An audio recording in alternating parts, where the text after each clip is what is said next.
Fundoja shumë mirë në testin e historisë, prandaj babi zori portofolin dhe e gjeni dot më dha një kartë monedë.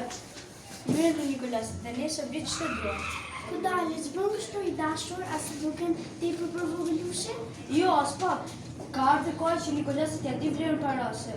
Jam i sigurt se ai do t'i shpenzojë në mënyrë të arsyeshme, apo jo? Trimosh. Trimosh. Në unë i përqafova pritin. Nëse në mëngjes kur shkova në shkollë, ka tregova kartonën e sotme.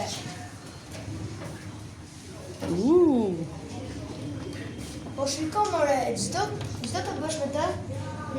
Ma dha babi nga që morë notën të mirë në provimin e historisë. Ma dha babi se dola mirë në provimin e historisë dhe më tha që ta shpenzoja mirë e ta dija vlerën lekëve, po unë mendoj të blej një aeroplan. Punë që s'bën. Një aeroplan kushton pak 1000 franga. Noel. Franga, por babi më ka thënë mua që një aeroplan i vogël paktën kushton 30.000 monedha. Unë e shkrim në zëqeshur. Unë ja tregova kartë monedë shoku tim bankë. Si shakam? Nikolas, çfarë ka të çoftetë, ma së këtu me një herë. Unë në qova në shkolla të mësuesja.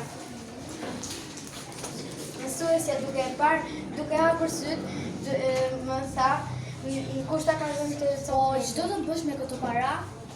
Mua mi ka dhënë babi, Kush t'i ka dhënë? mua mi ka dhënë babi nga që dola mirë në historinë, në testin e historisë. Ndërkohë gjysha po qeshte. Më dha kartë monedën mbrapsht.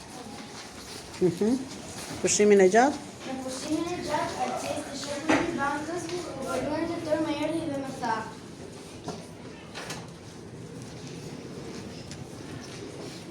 Këtë lekë të blesh 50 çokoladë. Rëndot 50. Nga 25 copë së cilit.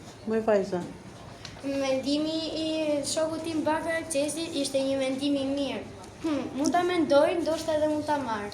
Kur mbaroi shkolla, unë shkoja deri te një market. Dua 50 copa çokoladë, i bie 50 edhe mbien. Çfarë të blesh me këtë djalosh? 50 copa çokoladë.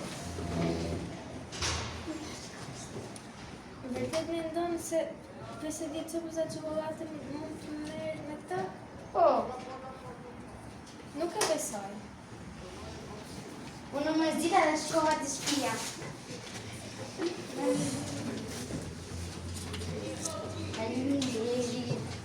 Unë mendoj se në këtë çokoladë që do blej do ta ndaj me shokun tim në bankë sepse me aksesin sepse çdo gjë që merret ndahet me shokun. Po nuk na e the që mami ta ndroi me babin.